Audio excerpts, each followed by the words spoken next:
Preventing Domestic Homicides by Peter Jaffe, Katreena Scott, and Annalise Straatman. Narrated by Mariska Hargitay, Nancy Bobber, Olivier Charlas, and Neil Websdale. Produced by E-Audio Productions.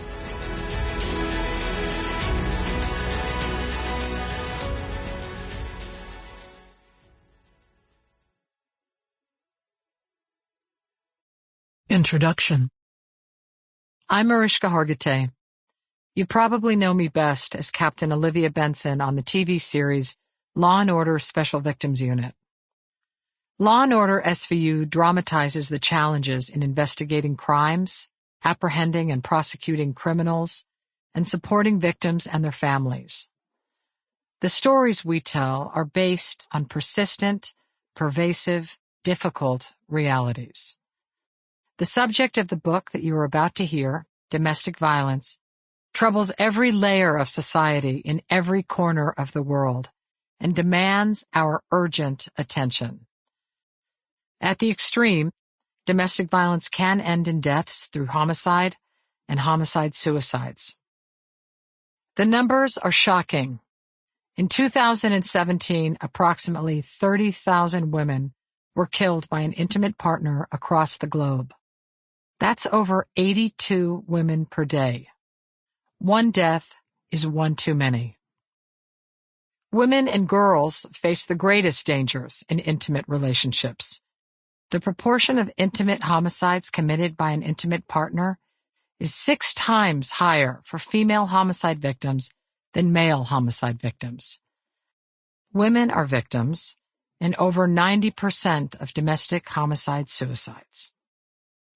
These homicides create tragedies for families and the survivors who are left behind.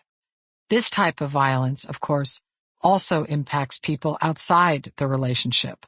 1 in 5 homicide victims were not intimate partners themselves, but family members, friends, neighbors, persons who intervened, law enforcement responders, or bystanders.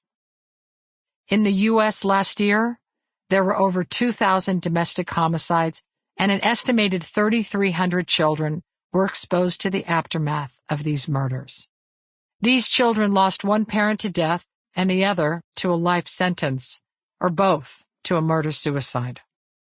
The physical and mental impacts of this type of trauma can resonate through families and communities for generations.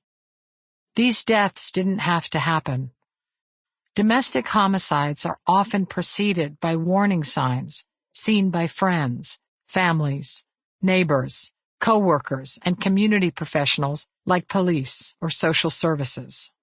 Domestic homicides are, in fact, the most predictable and preventable of all homicides. Often, the friends, family, co-workers, and professionals who had contact with the victim and/or perpetrator didn't know what to do, didn't know what to say. They may have been hesitant to share their worries. Frontline professionals in policing and social services may have lacked awareness or training about domestic violence warning signs. Research repeatedly points to DV homicide risk factors that include a prior history of domestic violence, an actual or pending separation, the presence of a weapon, controlling behavior, strangulation, stalking, and mental health concerns with the perpetrator, among other factors. In hindsight, many people wish they'd taken action, such as speaking to the victim or speaking to the perpetrator and encouraging them to get help.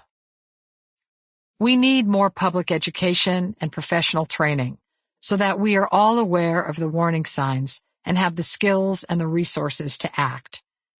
There is simply no excuse for ignorance. 30 years ago, domestic violence was considered a private matter, but we now know that it is a public safety concern and that it is criminal conduct. There is a far greater onus on professionals to respond appropriately, assess risk, and help with safety. Sample complete. Ready to continue?